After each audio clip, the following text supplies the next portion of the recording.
بسم اللہ الرحمن الرحیم۔ السلام علیکم اسٹوڈینٹس۔ آج ہم 7ویں جماعت کے لیے اردو میں حصہ نثر کا مطالعہ کریں گے۔ سبق نمبر 4، روشن ضمیر لڑکی، اسلامی کہانی۔ جی بیٹا، اس ویڈیو میں ہم سبق نمبر 4 کی مشق میں سے محاورات کا استعمال کریں گے اور آپ کی جو ورک بک ہے اس میں صفحہ نمبر 33 اور 34 کریں گے۔ محاورات کا استعمال ہم مشق کرنے جا رہے ہیں بیٹا، جس میں سوال نمبر 4 آپ کو دیا گیا ہے۔ دیے گئے محاورات کو اپنے جملوں میں استعمال کیجئے، سبق کے جملے نہ دہرائیے۔ محاورہ کیا ہوتا ہے؟ محاورہ دو یا دو سے زیادہ لفظوں سے مل کر بنا ایک ایسا جملہ ہوتا ہے جس کے خاص معنی لیے جاتے ہیں۔ آپ نے جملے بنانے سے پہلے ذہن میں یہ بات ضرور رکھنی ہے کہ پورا محاورہ اس جملے میں آنا چاہیے اور اس میں تھوڑی سی تبدیلی جو ہے وہ ہم جملے کی مناسبت سے کر سکتے ہیں۔ گزر بسر کرنا، غریب لوگ بہت مشکل سے گزر بسر کرتے ہیں۔ اب دیکھیں، ہم نے کرنا نہیں لکھنا بلکہ ہم کرتے ہیں، اس کو تھوڑا سا چینج کر سکتے ہیں، لیکن پورا محاورہ اس جملے میں ضرور استعمال ہونا چاہیے۔ عقل میں فطور ڈالنا، شیطان اکثر لوگوں کی عقل میں فطور ڈالتا ہے۔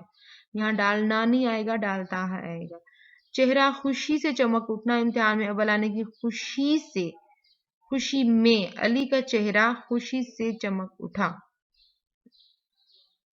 کان کھڑے کرنا، اکثر لوگوں کی عادت ہوتی ہے کہ کسی کو بات کرتا دیکھیں تو فوراً اپنے کان کھڑے کرتے ہیں۔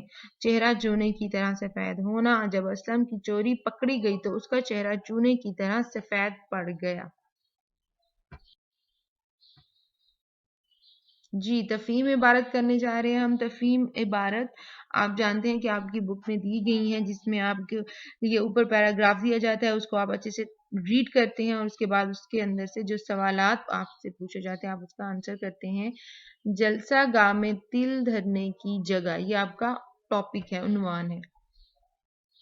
جلسہ گاہ میں تل دھرنے کی جگہ نہ تھی۔ ایک نوجوان علوم جدید و قدیم کے موضوع پر تقریر کر رہا تھا۔ لکھنؤ کے اہل علم نوجوان طالب علم کی طرز تقریر شستہ انداز بیاں اور عالمانہ نکات سے دم بخود تھے، یعنی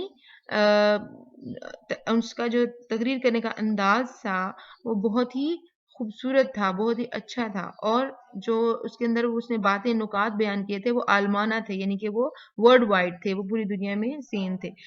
طالب علم کی فصاحت و بلاغت کا امتحان لینے کے لیے ایک صاحب نے عربی میں تقریر کرنے کی فرمائش کی، یعنی طالب علم جس انداز سے بیان کر رہا تھا، اس کا جو علم تھا وہ بہت وسیع تھا، بہت زیادہ تھا۔ تو ایک شخص کھڑا ہوا اور اس نے کہا کہ آپ عربی میں تقریر کر کے سنائیں۔ طالب علم دلکش اور مسحور کن انداز سے عربی زبان میں اظہار خیال کرنے لگا، یعنی جب وہ عربی میں تقریر کرنے لگا تو اس کا انداز تب بھی بہت ہی خوبصورت، دلکش تھا، مسحور کن تھا، سحر انگیز تھا۔ حاضرین نے بھرپور داد دی۔ نوجوان طالب علم کے استاد وہیں ان میں موجود تھے اور وہ فرتے جذبات سے اٹھے اور حاضرین سے فرمایا، یعنی اس کے ٹیچر جو تھے وہاں موجود تھے، اور وہ اٹھے اور انہوں نے کہا کہ اگر طالب علم کی آزمائش مطلوب ہو تو کسی موضوع پر فی البدیہہ تقریر کی دعوت دی جا سکتی ہے، یعنی اگر آپ چاہیں تو آپ کوئی بھی ٹاپک جو ہے طالب علم کو دے سکتے ہیں، وہ اس پہ تقریر کرے گا۔ ایک صاحب نے ان کے لیے موضوع ہندوستان میں اسلام کی اشاعت کیوں کر ہو چنا، یعنی کہ ایک شخص کھڑا ہوا اور اس نے کہا کہ آپ اس ٹاپک پہ بھی، اس موضوع پہ بھی تقریر کیجیے، ہندوستان میں اسلام کی اشاعت کیوں ہو۔ مقرر ایک بار پھر گویا ہوا، یعنی جو تقریر کر رہا تھا مقرر، وہ پھر ایک دفعہ بولنے لگا۔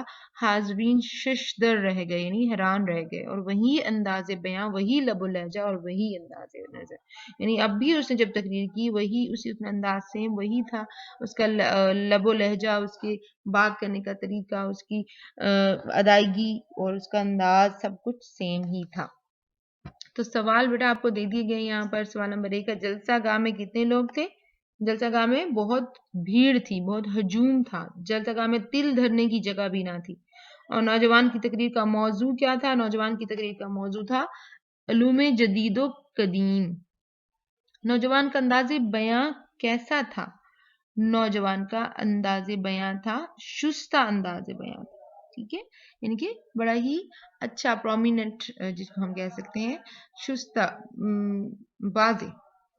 نوجوان کیسے نکات پیش کر رہا تھا؟ نوجوان عالمانہ نکات پیش کر رہا تھا۔ نوجوان کی تقریر کا اہل علم پر کیا اثر ہوا؟ نوجوان کی تقریر سن کر اہل علم حیران رہ گئے. اہل علم کا تعلق کس شہر سے تھا؟ اہل علم کا تعلق لکھنؤ سے تھا. نوجوان کے استاد جلسہ گاہ کب پہنچے؟ وہ وہاں پر پہلے سے ہی موجود تھے، وہ وہیں پر موجود تھے. نوجوان کی عربی تقریر کا انداز کیسا تھا؟ نوجوان کی عربی تقریر کا انداز دلکش اور مسحور کن تھا. عربی تقریر کا حاضرین پر کیا اثر ہوا؟ عربی تقریر سن کر بھی تمام حاضرین جو تھے وہ بہت خوش ہوئے اور انہوں نے بھرپور داد دی.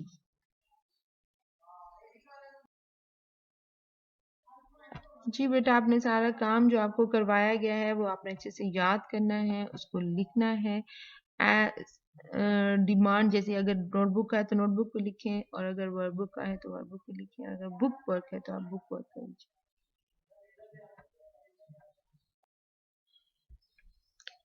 Take care of yourself, students. Take care of your family. Stay at home. Stay safe. Your safety is our priority. Goodbye.